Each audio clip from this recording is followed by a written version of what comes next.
Bueno, la caída de Martínez hubo un pequeño respiro, pequeño, pero meses después, bueno, siempre se quedó el ministro de la guerra, ¿no? Que llegó un civil. Lo derribaron y se instauró la dictadura de Diosmina Aguirre y Salinas, que después le entregó a Castaneda. Castaneda quiso reelegirse, ¿sí? Pero parte de los militares lo derribaron. Lo derribaron y vinieron entonces, Osorio estaba exilado en México, regresó, lo eligieron en la forma que ya les he contado, fraude también, y después Osorio le dejó a Lemus, a José María Lemus. Y ahí por el 60 hubo un gran movimiento contra Lemus, los estudiantes universitarios, y entonces, aprovechando eso, un grupo de sus enemigos en el ejército lo derribó, lo metieron, lo sacaron del país.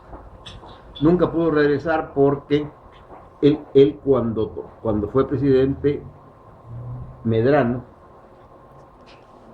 era mayor y lo habían tenido en la policía en investigaciones, y se supone que asesinaron entre 300 y 300 ladrones. Así, él los mataba y los iban a tirar al mar.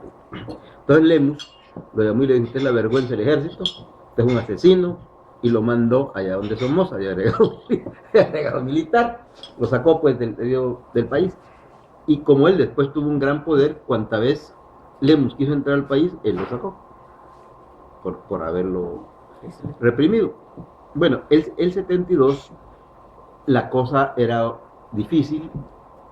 El presidente era el general Fidel Sánchez Hernández, y entonces, como siempre, reunieron a los militares en San Carlos, y él dijo que había preguntado a todos los niveles de la Fuerza Armada, y que el presidente, el preferido era el general Molina, ¿no? Allí, por ejemplo, el mayor José Andrés Julio Saar le pidió la palabra y le dijo: será su candidato, mi general, pero de nosotros no es.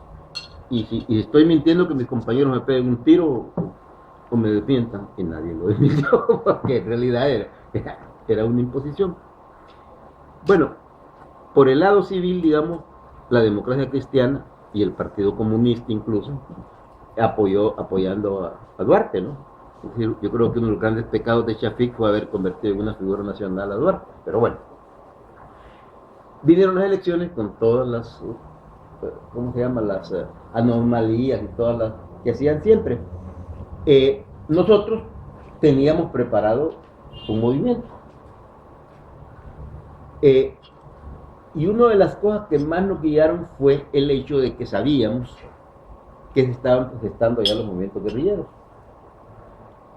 Y en mi caso yo pensé que, así como habían aplastado a los Tupamaros, iban a aplastar aquí, que iba a ser otra matanza como era el 32. Entonces se trataba de conseguir unas reformas para evitar eso, ¿no? Y por ejemplo, Chepe Peña, el papá de la Lorena Peña,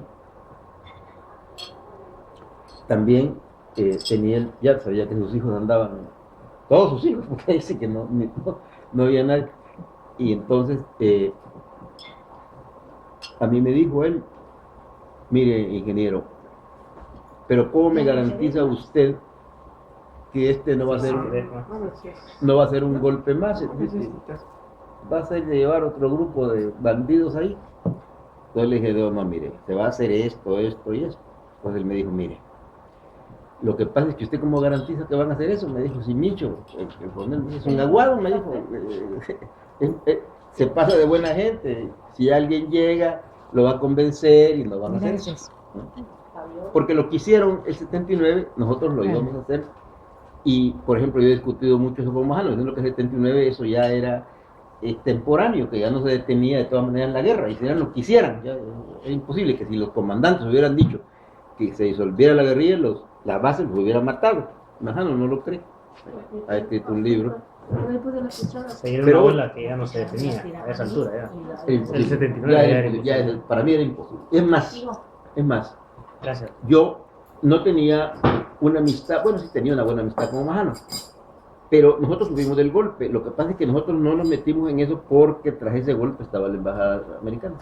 Es decir, y por eso no hubo ni pleito ni nada, porque tenían, como dato curioso, les paso que cuando estábamos en el golpe del 25 de marzo del 72, el embajador americano llegó a las puertas del Zapote. Entonces a mí me hablaron, me dijeron que, oiga, aquí está el embajador americano. Le dije, póngame. Le dije, mire, ¿usted qué hace aquí? Primero nos están bombardeando, lo van a matar y va a ser un problema enorme. Y luego, lo peor es que van a creer que ustedes están detrás de nosotros. Eso es lo peor, que van a decir que ustedes nos han manipulado, que ustedes nos han... son unas marionetas de ustedes. Entonces él me dijo, voy a dejar al coronel Rodríguez, que acaba de llegar de Vietnam. Y bueno, él está acostumbrado a las bombas. Le dije, no lo deje, él no tiene nada que hacer aquí. Pero este coronel Rodríguez, que es el ataché militar norteamericano, sí conocía a Mincho, al coronel Mejía. Y le habló y él lo dejó entrar. Y cuando entró me dijeron, atiéndalo, usted me dijo. Entonces el tipo lo primero que me dijo fue, explíqueme, ¿cómo han podido organizar ustedes esto sin que nosotros lo sepamos? Porque además seguramente le iban a jalar las orejas por no haber detectado. Y yo le dije, pues ya ve. ¿Cuántos años tenía usted? 37. Se dan.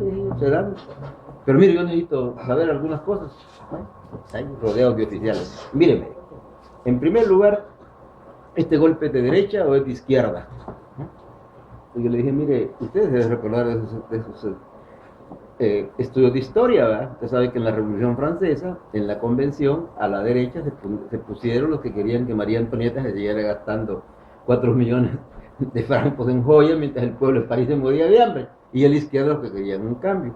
Dentro de ese esquema tan general, somos de izquierda nosotros, porque nosotros queremos cambiar las cosas aquí.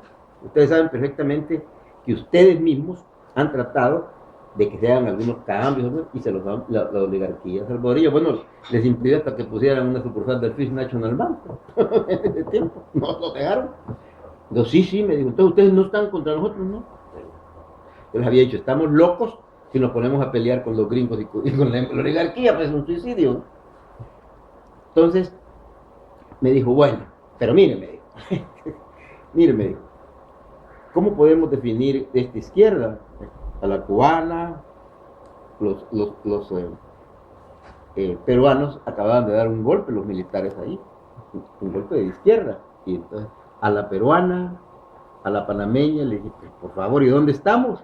Estamos en San Salvador, que tiene que ser una salvadoreña, ¿no? Diciendo que era la cubana. Bueno, entonces puedo avisar, y los oficiales, ¿cómo se llama? Me aplaudían porque veían al coronel como un dios y creían que me iba a aplastar. Bueno, entonces, nosotros, bueno, yo quiero decir una cosa que pocas veces le he dicho. Siempre se ha tachado al coronel Mejía, él por sus cosas blandengues y todo, porque nosotros le disparamos desde el centro del cuartel y el cuarto cañonazo cayó en los hangares ya del campo de aviación. Desde ahí son 10.5 kilómetros, yo había calculado exactamente la distancia por coordenadas como ingeniero. Le pegaron exactamente. Bueno, pero entonces el coronel Mejía llegó a parar el fuego. Cuando era de no pararlo en ese momento. Y tanto que el que le había nombrado comandante, que era el mayor Choto, que después en una canallada a la guerrilla lo mató de una forma salvaje, asaltaron su casa para robarle unas armas y él se defendió y lo quemaron a él y a los hijos. Canalladas que hicieron, ¿no? Entonces él llega y me dice, oiga, sí, orden y contraorden y desorden, me dijo. Ustedes me dicen que arrase el campo de aviación y mi coronel me dice que para el fuego. ¿Cómo? Pues, ¿qué hago? No. Bueno, pero en ese momento apareció el nuncio con Luis Chávez y González, el arzobispo, y entonces él quería que le entregáramos al presidente, porque nosotros capturamos al presidente y a Romero, que es el jefe de la plana mayor, y a otro criminalazo, el que había matado ahí en el túnel a toda la gente que pasó. Resulta que habían secuestrado regalado y le llegó un pitazo, no sé qué, y a todo el que pasó por ahí lo mataron, fuera el que fuera. Y él había dirigido eso.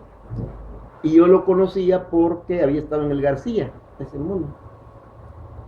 Tanto que cuando llegó me dijo, estamos chavos, hermano. Lo mandé al diablo, ¿no?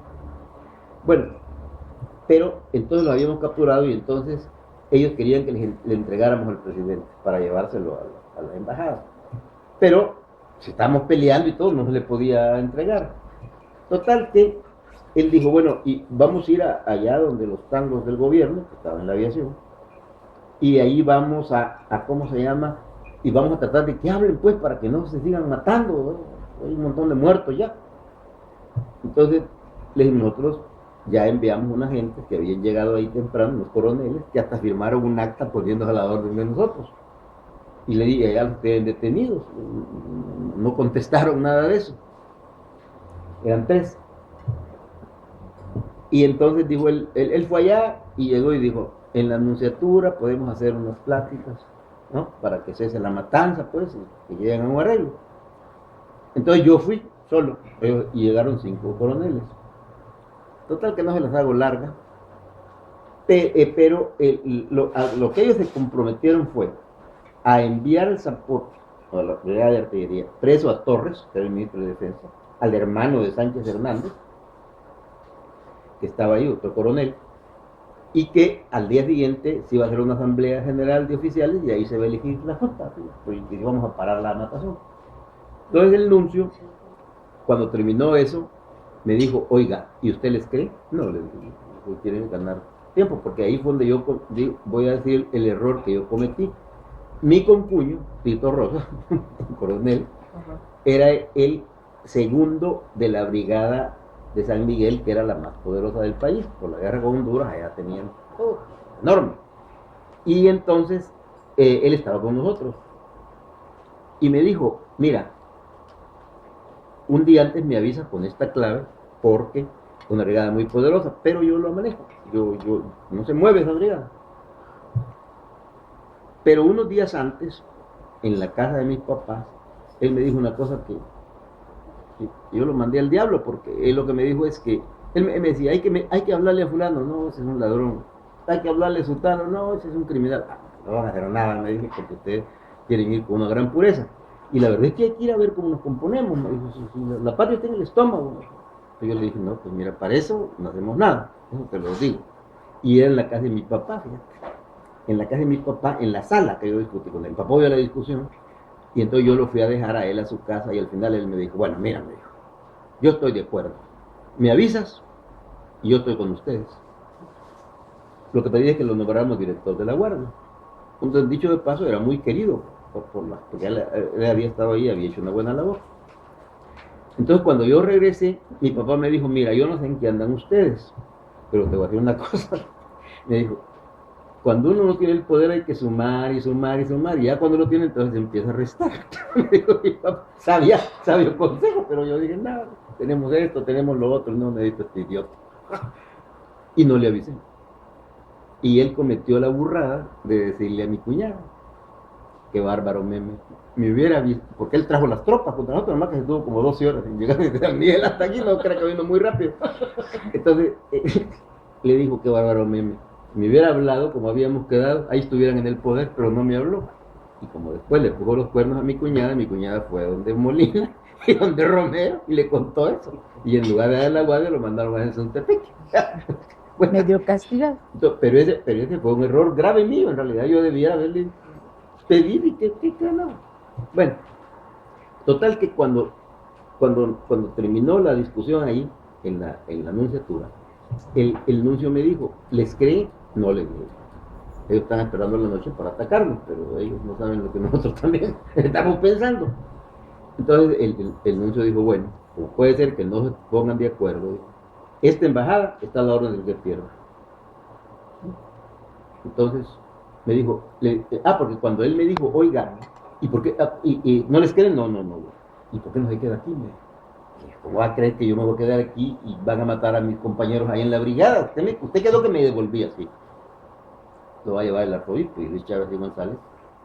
Me digo, pero cuando yo llegué al Zapote y empecé a ver que habían afuera ametralladoras tiradas, ya sin sirvientes, y todo, un desorden horrible, porque todos los oficiales abandonaron Y en parte lo abandonaron porque al llegar Duarte, que llegó ahí, y que yo le he dicho, mira, Napoleón, estate en tu casa.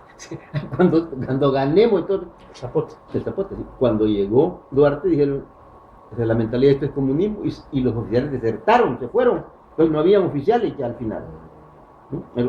O sea que Duarte les hizo daño. Terrible, ¿no? Y además, se fue a decir... ¿Llegó a qué exactamente? Apoyarnos, según él. Pero nadie lo invitó. A él le habían robado la elección. Él tenía cierta autoridad moral. Y además antes había hecho una cosa verdaderamente estúpida. Porque los de la embajada le dijeron que iban a hacer que le dieran el poder. Y le mandó a decir a Mincho que él iba a ser el ministro de defensa. Y entonces aquel vaciló y dijo, bueno, pues ¿para qué vamos a golpear si vamos a estar en el poder? Y no, sin necesidad. Bueno, entonces, y además Duarte desmovilizó al pueblo. Resulta que siempre la seguridad de Caja Presidencial la daba la Guardia, pero temiendo que Medrano pudiera matar a Molina a través de la Guardia, aunque ya no tenía la fuerza, pero tenía gente ahí, entonces quitaron a la Guardia y el Zapote tenía la seguridad, entonces no solo era esperar un consejo de ministros de agarrar del pescuezo y se acababa todo el problema. Pero nosotros esperábamos que arremetieran contra el pueblo, es decir, que lo reprimieran en las manifestaciones. Y Duarte mandó a la gente a su casa, entonces ya no hubo, nosotros dijimos, en el momento de la represión se justifica que hagamos lo que sea, ¿no? Pero no sucedió eso. Bueno, entonces yo contra Duarte, además yo la democracia cristiana sé que de Adenauer es lo que los gringos han usado para engatusar a la gente. Entonces yo no quería nada con Duarte. Pero finalmente, pues llegó, le dimos la proclama, no se la dimos, pero él habló de ella y le pidió a la gente que abandonara la zona de la Guardia porque íbamos a cañonear, bueno, y dijo que la gente tirara chinches en las calles y un montón de babosadas que fue a decir,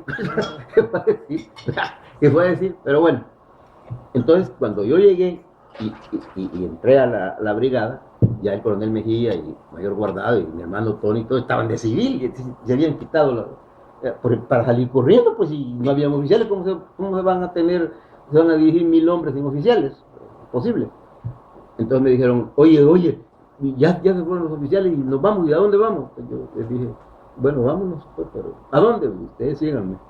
pues había gente ahí que yo decía, ¿a dónde? ¿Ah? ¿Y el presidente en ese momento? Estaba todavía metido en la Bartolina. Estaban todavía presos. Entonces, cuando Tony se tomó la luz eléctrica, él se trajo unos pick-up de ahí, de la luz eléctrica, porque además llevó a los guardias que capturó presos.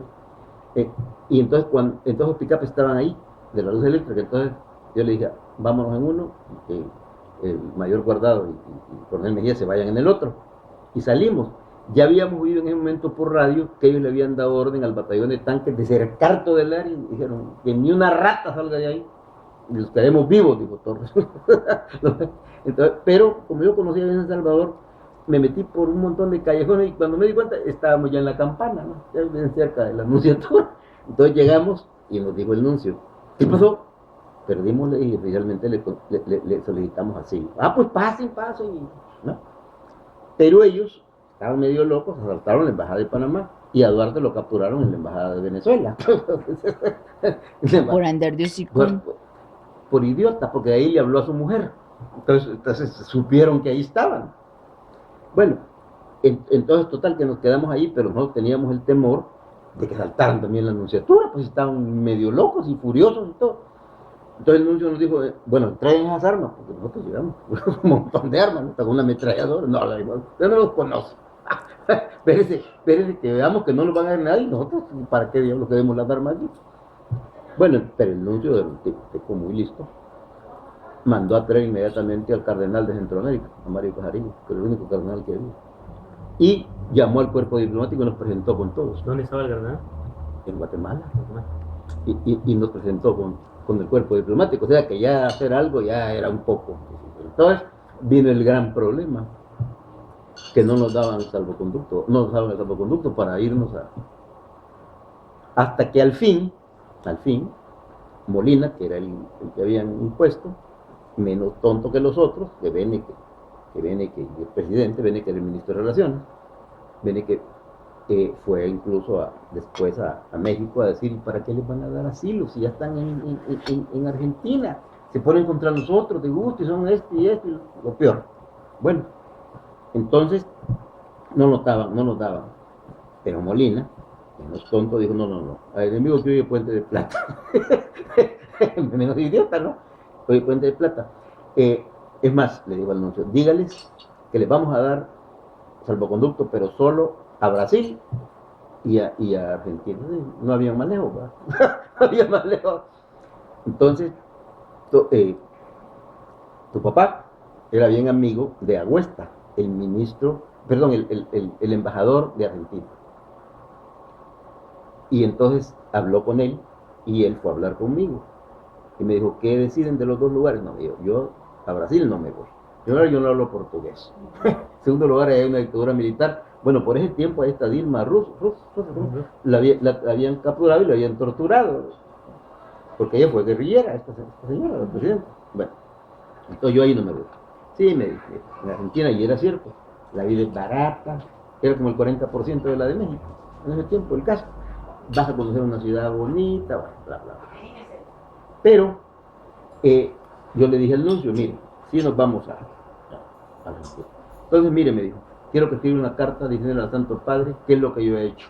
Porque me están acusando de que yo he protegido masones, como son ustedes, comunistas.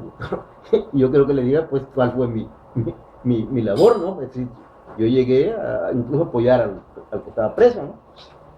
Entonces ya hice yo la carta. Entonces le dije, pero hay una cosa, mire, yo no quiero que me pase lo de Arbenz. A Arbenz lo desnudaron en la aduana para dejarlo pasar, lo humillaron. ¿Y cómo? Mire, aquí está el avión con su escalerita, en el carro de la Nunciatura y en el carro de la Embajada de Argentina, y llegamos a la escalerita y nos subimos. A mí nadie me pone la mano encima, si no, no me muevo. Bueno, voy así. Entonces digo, sí, dicen que está bien. Y así nos fuimos y no me humillaron ni me hicieron nada, a nadie, sobre todo a mí, que me odiaron, como yo era civil y había organizado un golpe militar, ese es pecado espantoso. Pero no, yo me puse una guerrera, porque es mentira que yo me había uniformado, solo la camisa del recluta. Bueno, yo les dije a los coroneles ahí cuando empezaron con eso, dije, mire, si su profesionalismo se siente agredido porque me he puesto la camisa del recluta, yo a usted cómo lo conocí cuando le habían dado de baja de zona roja del ejército un tiempo por lo que había hecho, que no lo voy a decir aquí, y usted andaba vendiendo ventanas al aire y me llegaba entonces era disfrazado de vendedor usted. ¿Y el tío Tony se vistió? ¿Cómo? El tío Tony tampoco se vistió. No, cuando tomó la luz eléctrica, sí, pues y todos les dieron mi mayor, no sé qué, no vas a llegar de civil, chihuahua. Sí, es más, en los partes se tomó una foto, se le imprimió una plana diciendo que él se había tomado, él había ganado el voto. Sí, entonces, ¿cómo se llama? En los partes del Estado Mayor, Tony era un capitán cubano que había venido a reforzarnos a nosotros. Era Tony. ¿Y vos no guardas una foto, Memi? Mira, lo que pasa es que yo cuando mataron a Roque, me deshice de casi todas porque ese es el convenio que yo tenía con él, con Roque. Y entonces tengo algunas cosas, pero no todo lo que tenía, porque por ejemplo, la declaración... esa que salió en el... sí, esa sí la tengo y la tengo hasta... Y ya les he dado a todos otros copias de eso. Compartir. Que esa... Banana y todo, no. Un Pancho Villa. Granada de man, una pistola, y la metralla. ¿Y cómo iba a andar? Pues si por ejemplo, a guardado, digo, a ver, dos soldados, me cuidan. A mí nadie me estaba cuidando, pues yo era civil. Y cómo se llama, a mí me pusieron a que metiera a Sánchez a la Bartolina. Y todo, yo ahí tenía que andar armado, si no me habían matado. Pero Brillone, cuando despegue el avión, él se queda todavía ahí 1 hora, hasta que vio que no regresaba el avión. Ese señor, eso le contaba yo a Memi. El nuncio siempre fue muy gente. Que cuando estaban ellos el mes que estuvieron ellos metidos en la nunciatura, nosotros sufrimos tanto a la familia, los que estábamos afuera más que los que estaban adentro. Ellos se lo estaban pasando el chévere de adentro y nosotros... no, sí, los atendían bien clavados. Para lo que yo sabía. Además me habían metido a matarme a donde fuera y matar a mi familia. Y yo sabía que eran... ¿Y vos sabés? ¿Cómo? Bueno, es que después, y creo que a Will le dijeron, díganle que se regresen a su casa, no les vamos a hacer nada, ya sabemos que ahí los malos son estos. Y entonces ya se... Nosotros estuvimos en casa de Alejandro Duque y en casa de la señora Lolita, que era la directora del kinder del salvadoreño alemán. La mamá de Los Telma, Duque María González. Eugenia, Sí, el Duque Viale. González, el viejo. sí. Sí, Duque González, sí. Allá por la Sultana, ¿no? Por eso. La sultana es lo que Ahí más. estaba, cabal, ese Sí. es el que yo te mencioné, Sí, que yo no sé si él era el Duque González o él era un pariente. yo creo que estaba es un ahí. pariente. ¿Verdad? Yo creo que él era un pariente. Era un pariente porque, que estaba porque el Duque allí, González no era el te dueño digo. de la casa. No, Era el no, que sí era el estaba dueño, ahí. sí era el dueño de la casa. Bueno, ¿Era el vaya, dueño de la tengo casa? una pregunta, ¿y cómo se metió usted con los militares? O sea, ¿en qué momento se mete con los Bueno, militares? es que en primer lugar, yo con el circulito este de Tito Rosa, ¿cómo se llama? Que era subsecretario, Bueno, Arévalo, sí, era subsecretario, después lo mandaron de agregado. Asmitia. No, con esos dos. Como ellos estaban entre el núcleo familiar y ellos eran borrachos, tenían hijos fuera del matrimonio y todo, yo tenía cierto ascendiente moral sobre ellos. Pero después yo llevé Alcohólicos Anónimos a Asmitia, que es el director general de policía, al director de la guardia, que era el coronel Gutiérrez.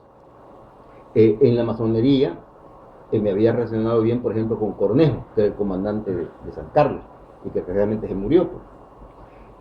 O sea, tenía un grupo de gente sobre el cual yo tenía cierta autoridad, tanto que el tapón, o sea, Sánchez Hernández, en una reunión unos meses antes, me dijo, mira, venga, por favor. Me dijo, mire, yo le quiero agradecer que haya llevado a Armando Asmitia a Alcohólicos Anónimos, porque mire, yo lo quiero porque sabe que es una gente buena. Y yo siempre decía, hoy lo quito, pero usted me daba lástima, pero usted lo, mire, no sabe cómo le agradezco, ni me abrazo, maldito.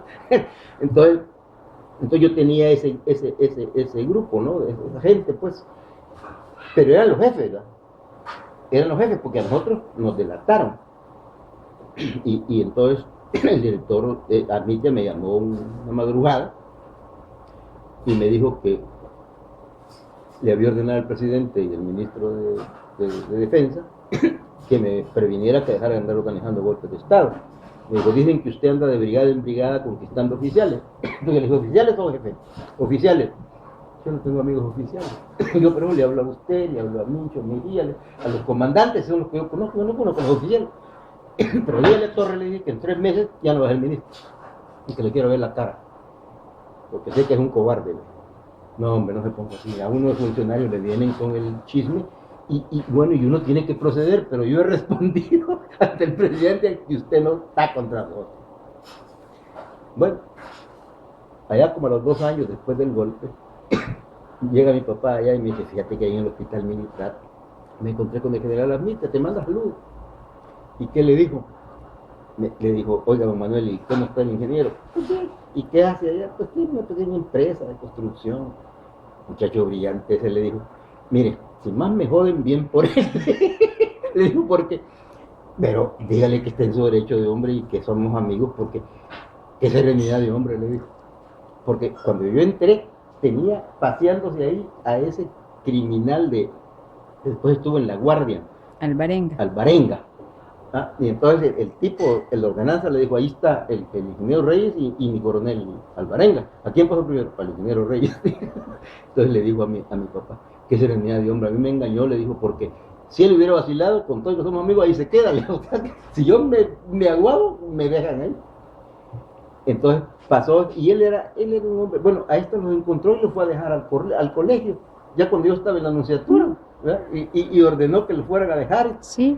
O sea que él tenía muy bien lo de la amistad, ¿no? Lo de la amistad.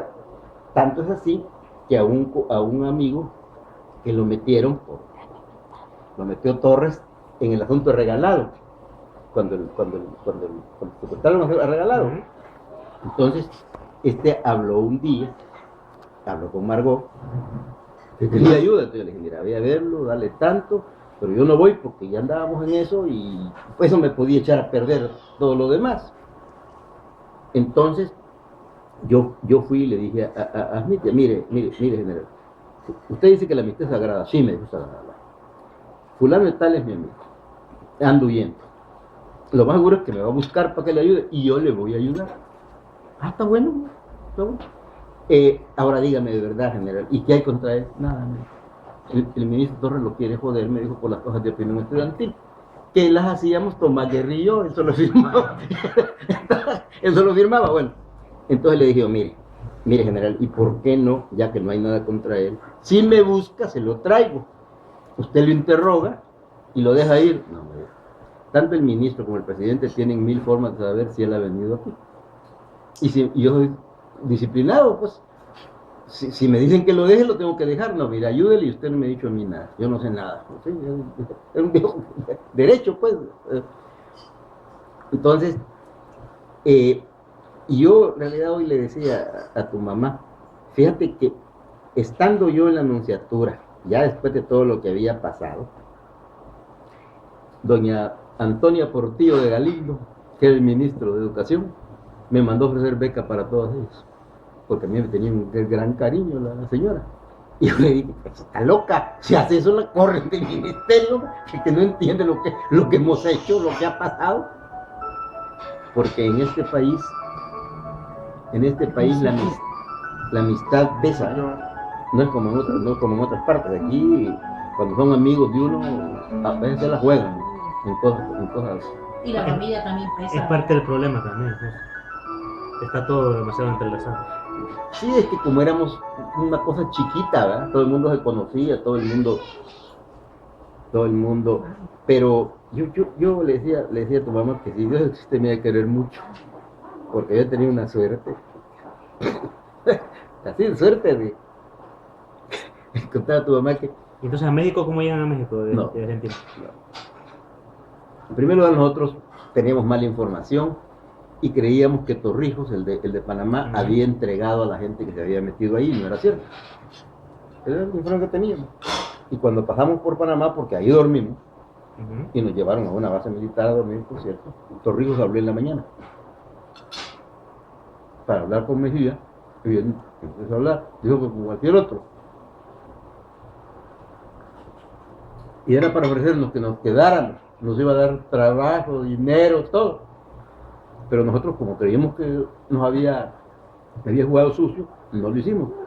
Y cuando llegamos allá a Argentina, que tuvimos que presentarnos en la Policía Federal para que nos dieran el carnet, pues. Entonces fuimos a la policía y yo le dije a ellos, miren, déjenme pasar a mí primero. Ah, bueno. Entonces va a pasar con el teniente Giovanni. ¿No? Muy bien. Y entonces el tipo, viendo las cosas que usted me dijo, bueno, ingeniero, ¿y qué le pasó? Entonces yo le dije, pues mira, nosotros éramos una junta revolucionaria de gobierno, pues nos derrotaron militarmente, pues hay que salir corriendo para salvar el pellejo. Sí, me dijo, tiene razón, yo tengo suerte, me dijo, fíjate que yo siempre estoy viendo aquí a los presidentes cuando los corren, yo que nosotros somos el gobierno.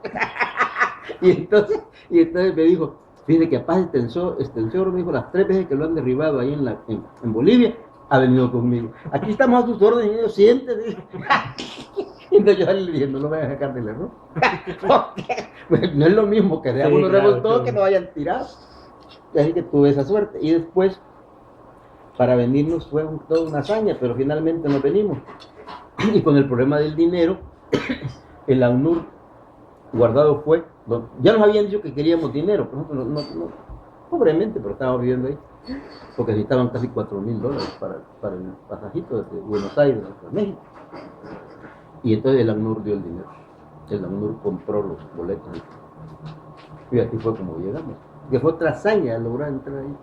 Bueno, yo ya desesperado fui a buscar trabajo y no les miento. Ese día había conseguido trabajo yo. Y cuando regresé en la noche a la casa, me había hablado el general y me dijo, acabamos de poner un telegrama para que ustedes vengan para acá. Y al día siguiente fui a dar las gracias, a la empresa esa. Me mandaban al complejo de Chubut en la frontera con Chile, donde hace un frío del demonio. Pero bueno, pues, cuando uno necesita el trabajo a donde sea, ¿no? Y entonces ya llegamos a México. Ya. ¿Y mi tío William qué participó con ustedes? No, él no sabía nada, pero nos ayudó en algunas cosas. Sí. Cuéntame a mí. Vea que mi tío no. Tampoco. Al final lo engancharon a que fuera a botar armas. No, yo no lo enganché, ellos lo fueron a votar, porque si cateaban la casa, no eran armas militares las que había en la casa de mi papá, eran de cacería y todo, pero bueno. ¿Cuántos años tenía mi papá en eso?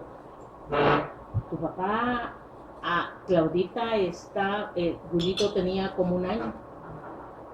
Eso fue los 2 años tenía. No, que fue el ¿En qué año? 72. 72, fueron 72. Ya dos estaban años, Claudita dos y... años. Wilito tenía ya 2 años. Sí. Y la Claudita tenía 5. Entonces, ¿cómo es que le llaman? ese tenía como 25. Sí, tenía 25 años.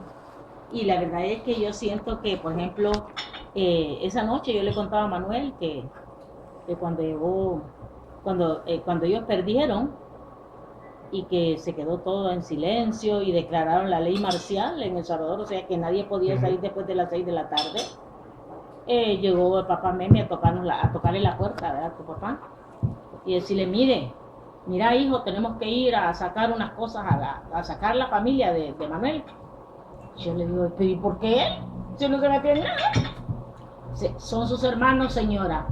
Ah, bueno, usted lo dice. Y usted lo vemos, ¿verdad? Se tuvo que ir. Y regresó no sé qué horas de la madrugada y en ese momento nosotros nos quedamos hincadas rezando. No. No, ¿Cuántos años menos. tenía? Yo estaba bien pequeño, por eso pregunté la... Pero por el otro lado, No, más tenía 20 años. yo me acuerdo cuando ustedes estaban en la nunciatura, nosotros estábamos con la angustia de saber cuándo les iban a dar ese salvoconducto para salir. Y dependíamos de una bandera blanca, de un trapo blanco que ellos iban a sacar, que le iban a poner en la ventana, para que yo creo que la mamá de la María Enriqueta o alguien de ahí estaba pendiente. ¿Dónde quedaba la nunciatura en esa época? Ahí mismo. ¿Dónde está ahora? Ahí mismo. ¿Dónde está ahora? Ahí mismo. Pero ahí no había nada en esa época, no había muchas no? cosas. Había... Bueno, enfrente Sí, era enfrente. libre. Sí, Ahí estaban los Pero policías que entonces, nos vigilaban. ajá, pero no había mucha construcción, pero ahí estaba la nunciatura.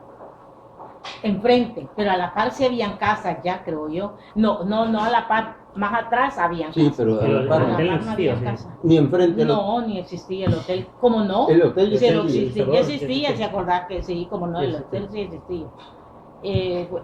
Y cómo es que le llaman, y nosotros dependíamos de esa bandera blanca, ¿verdad? Imagínate, yo viví con tu papá y después el problema es que se metió con el problema del maíz, que él se lo fue a empeñar allá al banco hipotecario y ahí nos llegaron a catear a nosotros la casa, me andaban persiguiendo a mí. Mario Gomar fue el que lo guardó, no, esa vez quien lo guardó a él fue los salesianos, los padres salesianos, Bueno, se lo llevaron allá a los planes de renderos, ahí estuvo un tiempo hasta que se arregló todo. Y ahí estaba el padre... Ahí está el padre López. Yo por eso al padre López siempre le ayudé, porque él le ayudó a tu papá. En el momento que él lo necesitó, él fue el que le ayudó a tu papá. Padre López nunca lo supo, nunca me reconoció que yo era la persona de la esposa de Wilfredo, pues no, jamás creo que se debe acordar. Pero te digo, es impresionante cómo la historia se escribe, ¿verdad? ¿Cuánto duró en total el movimiento? 2 días, ¿verdad? 2 días, ¿no? Sí. Nosotros... Y medio. Empezó una madrugada, nene. No, empezó a las 11 de la noche, ¿Ah? a las 10 de la noche, a las 11. Sí, empezó, pero nosotros veníamos de una fiesta, me acuerdo, y oyeron la veníamos balacera. en una segunda planta y entonces mi mamá nos fue a tocar la puerta y dice, hijo, váyanse, que hay una balacera, porque se estaban tomando la gente San Miguelita, la que estaba enfrente. Comunicaciones, primero. Sí, comunicaciones, se estaban tomando eso. Nosotros ya habíamos tomado la central, es decir, la Chepe Sí, Peña pero la esa tenía ahí. era muy importante, la San La Miguelito. central era en el centro, ¿no? En el centro. Exactamente. En el centro y después esa que sigue siendo grande, ¿verdad? Sí. Como Y había una por aquí había otra. la Roma, ¿no? Sí, la Roma. Sí, La sí, Roma, sí. pero era más chiquita, ¿verdad? Pero ya se la habían tomado también, ¿no? Y entonces empezaban los aviones a sonar, empezaban los aviones en la tarde, y en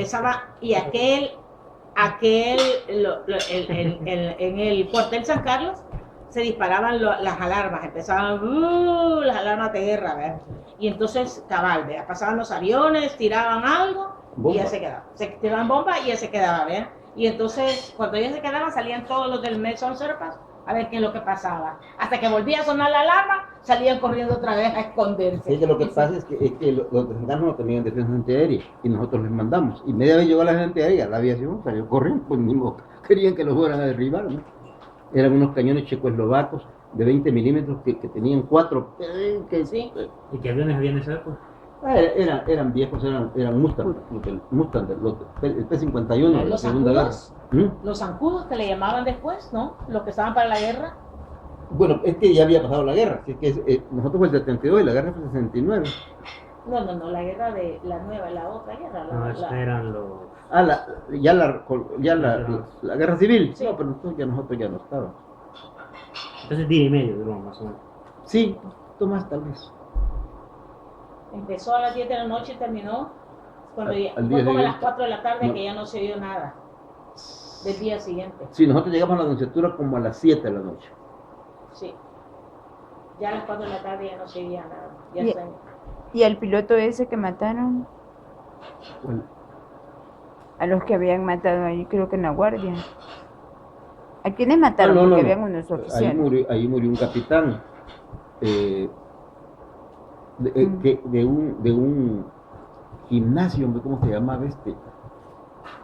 Y es fíjate que nosotros mandábamos 2 obuses de 105 a ponerlos en una posición para dispararle la guardia, porque el problema era que al tirar indirectamente, como las primeras obuses no caen, íbamos a matar a un montón de gente, entonces se quería, y cuando salían los obuses llegó este capitán, y entonces le dijo a Pedro Guardado, no, mi mayor, esos obuses van a perder, mira, a mí me dan un mortero de 120 milímetros, 4 papayas le dicen, ¿verdad? Y présteme 7 soldados. Entonces yo llegué y le dije, ¿y qué vas a hacer? No, es que me voy a poner, no hombre, le dije, ellos tienen una ametralladora 50 y están barriendo toda esa zona. Si vas a poner el mortero, lo pones ahí en la quebrada, ahí en la, sí, en la quebrada.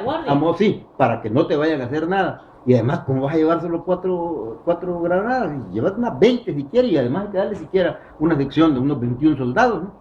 ¿Cómo se va a ir con 7 ahí? Bueno, pues, entonces ya se fue. Morelli se llamaba este cuate. Y entonces se fue, y ya como a la media hora mataron a mi capitán Morelli, porque el idiota no se puso abajo, sino que se fue de macho a poner ahí, le pegaron un balazo, lo mataron. Morelli se llamaba.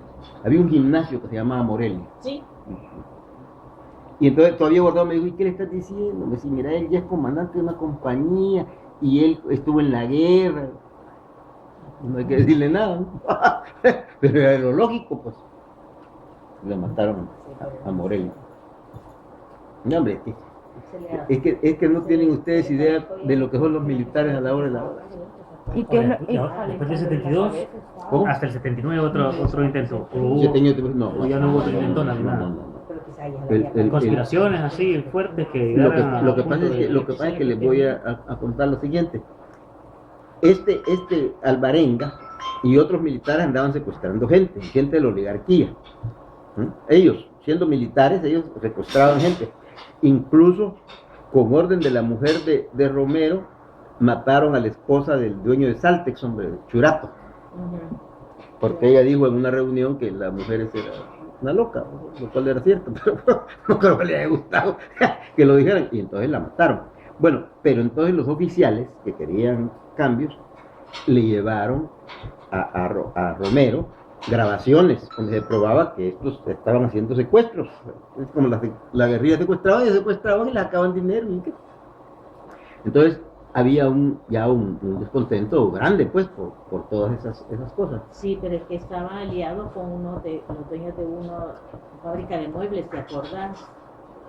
Era, ¿cómo se llamaba esta fábrica de muebles? Estos militares estaban metidos con estos dueños de la fábrica de muebles. Yo me acuerdo. Es que mira, la corrupción era Nobel, no sé cómo se llamaban. La corrupción era tal que estaba el comandante San Miguel, que después lo pusieron en Zapote después del golpe de nosotros. Lo nombró, ¿cómo se llama? Molina, jefe de su Estado Mayor. Y falsificó unas órdenes para venderle a la mafia en Estados Unidos 10,000 metralletas. Pero el FBI identificó eso y cuando él estiró la mano para que le dieran la lana, le pusieron las esposas. Manuel de Jesús Rodríguez.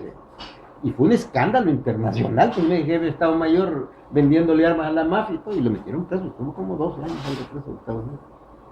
Que era de mis grandes enemigos.